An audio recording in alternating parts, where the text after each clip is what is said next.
Hello students, welcome to the FTR series of competition community and with the subject of Indian economy.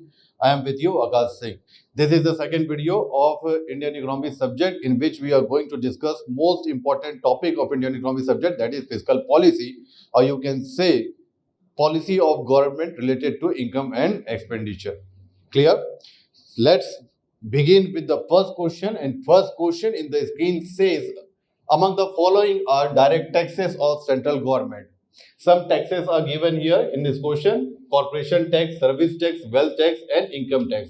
And we have to choose those taxes which comes under direct taxes category. Look, majorly taxes of government has been classified into two parts or two types, that is direct tax and indirect tax. Direct tax and indirect tax. Or you can say tax levied upon income or property comes under direct tax category, and tax levied upon goods and services comes under indirect taxes category. Clear? So on the basis of this only information, we are going to solve this question. Corporation tax, tax given by corporate in its income. Wealth tax, tax on property or wealth. Clear? And income tax, that is tax levied upon income of any person.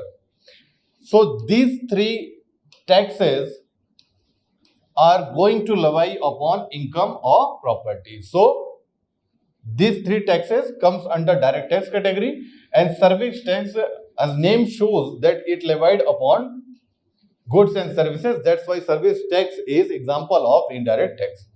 Clear? So right answer of this question is option C, 1, 3 and 4, that is corporation tax, wealth tax and income tax comes under direct taxes of central government. Clear? So let's move to the next question, and next question says if the tax rate decreases gradually with the increase in income, then it is called. Clear? It means that tax rate is inversely proportional to income. More the income, less will be the tax rate, and less the income, more will be the tax rate. And this inverse relation between tax rate and income defined by regressive tax system. When you draw map of this or a chart or line graph or whatever you can say it of this regressive system, you draw it like this. Here you write income in x-axis and y-axis shows tax rate. If income is less, for example at point A, income attracts more tax rate or point A. When income increases, tax rate decreases. Clear? So regressive type of tax system shows this relation between tax rate and income.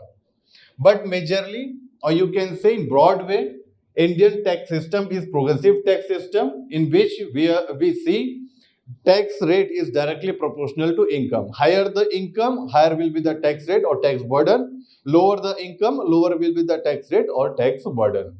In some particular area, for some particular objective, this regressive type of tax system is levied. Clear? So let's move to the next question. And next question says revenue received includes income gains earned by PSUs, tax income, dividends, and income from external grant. Clear? Look, if you guys are aware of budget or components of budget, you know that budget is divided into two parts: revenue account, and one part is capital account. Clear? In revenue account, we see revenue receipt, and in capital account, we also see a receipt, which is known as capital receipt. Clear? In revenue account, we see revenue expenditure, and in capital account we see capital expenditure.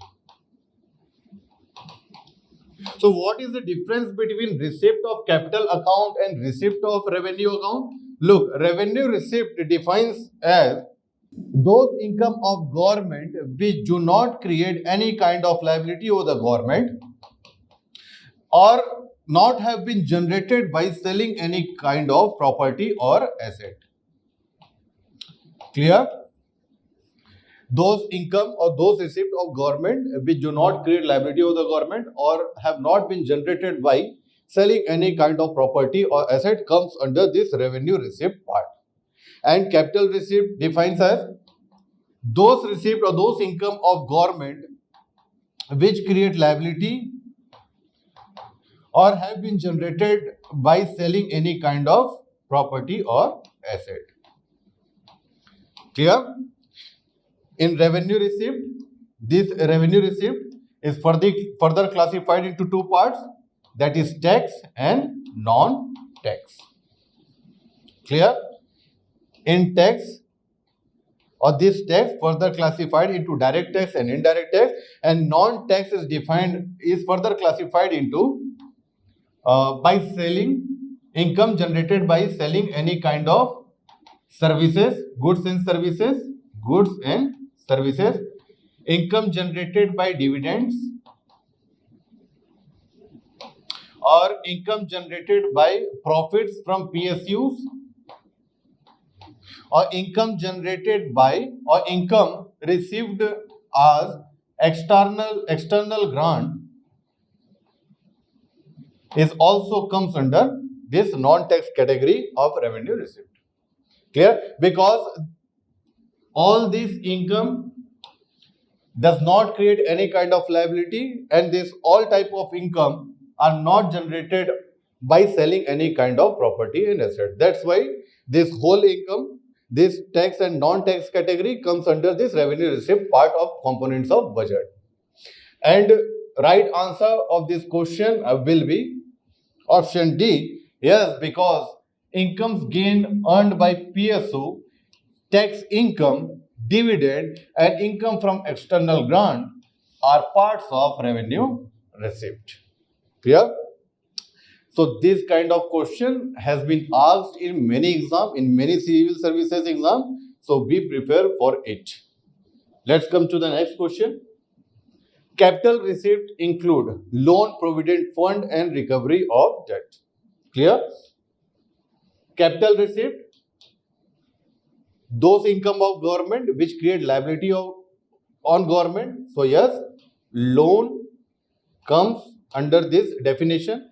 Provident fund, money taken by government from provident fund is also liability of government because government has to pay back this money which is deposited in provident fund.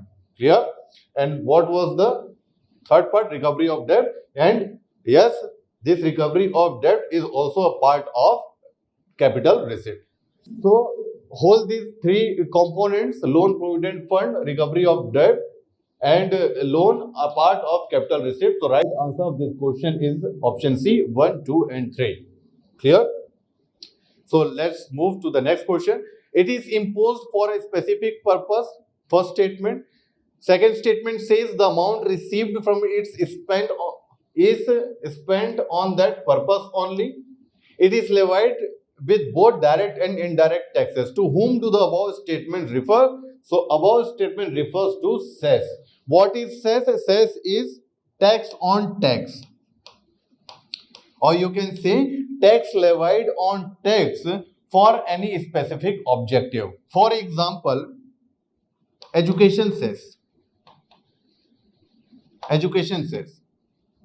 Clear? So education cess is clubbed with income tax. So education cess is a kind of tax on income tax, and money which is collected through this education cess will be used for education sector of India. Clear?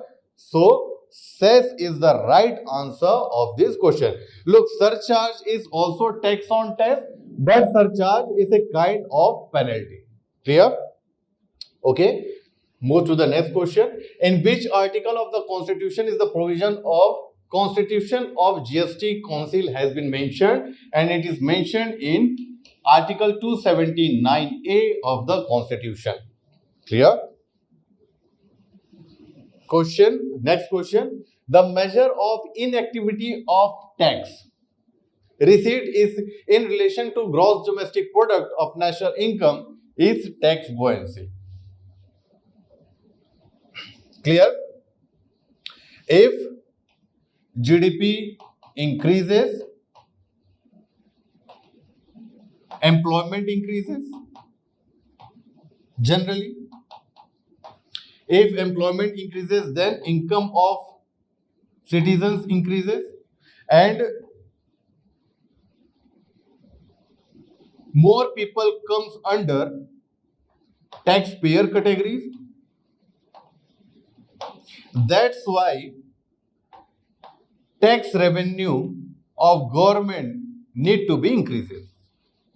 So in simple way, in general way, if GDP increases, automatically tax or revenue of government need to be increased. But if the case will not be like this, it means that there is some kind of problem, some kind of challenges, or some kind of loophole in tax collection. So it means that the measure of inactivity of tax received will be showed by more clearly by tax buoyancy. Clear? Next, move to the next question. The Laffer curve shows the relationship between, right answer is tax rate and tax revenue. Inflation and unemployment. Relation between this inflation and unemployment will be shown by Phillips curve. Relation between development and inequality is specifically defined by Lorentz curve. Question based upon curve has been asked in CGPSC exam too. So this curve based question is important for you guys. First statement, tax rate and tax revenue. Laffer curve shows the relationship between tax rate and tax revenue. Clear? Okay. Let's move to the next question. Fiscal deficit minus interest payment. Primary deficit. Clear? What is fiscal deficit? Total expenditure minus non-debt creating receipt. Non-debt creating receipt. In other way, you can say that fiscal deficit shows how much liability government have to make to fulfill its total expenditure. Fiscal deficit equation or definition of fiscal deficit is this, but in simple way, you can say that fiscal deficit shows how much government have to make liability in particular financial year to fulfill its total expenditure. So what is primary deficit? Primary deficit is equals to fiscal deficit minus interest payment. It means that if government have not to pay any money for interest payment, what would be the possible liability government have to make to fulfill its total expenditure? For example, if 8 lakh crore is fiscal deficit, 8 lakh crore is fiscal deficit and interest payment is 2 lakh crore rupees, 6 lakh crore rupees, then primary deficit would be 2 lakh crore. So what this 2 lakh crore show? What does this primary deficit shows? It shows that if government have to not have to pay any kind of interest, then how much liability government have to make to fulfill its total expenditure. Clear? Okay. So let's move to the next question. And next question says, in context of Fiscal Responsibility and Budget Management Act, consider the following statements and select the true statement. This act came into force on 26th of August 2003. This statement is absolutely correct. It was intended to reduce the fiscal deficit and revenue deficit. Yes, this statement is also correct. This whole Fiscal Responsibility and Budget Management Act is based upon or has been implemented or enacted for the objective to control the deficit limit of government. And deficit limit of what? What deficit? Fiscal deficit and revenue deficit. So both the statement given in this question are correct. That's why right answer of this question is option C. Clear? Okay. Let's move to the next question. Who is the chairman of 15th Finance Commission? N.K. Singh or Nand Kishore Singh, given in option C, and that's why option C is right answer of this question. Who is the chairman of GST Council? The chairman of GST Council is Finance Minister. Clear? So in this video, in which we have discussed MCQs based upon most important topic of Indian economy subject, that is fiscal policy, have been completed, and question based upon remaining topic will be covered in other videos which you guys will get according to the schedule. Till then, thank you.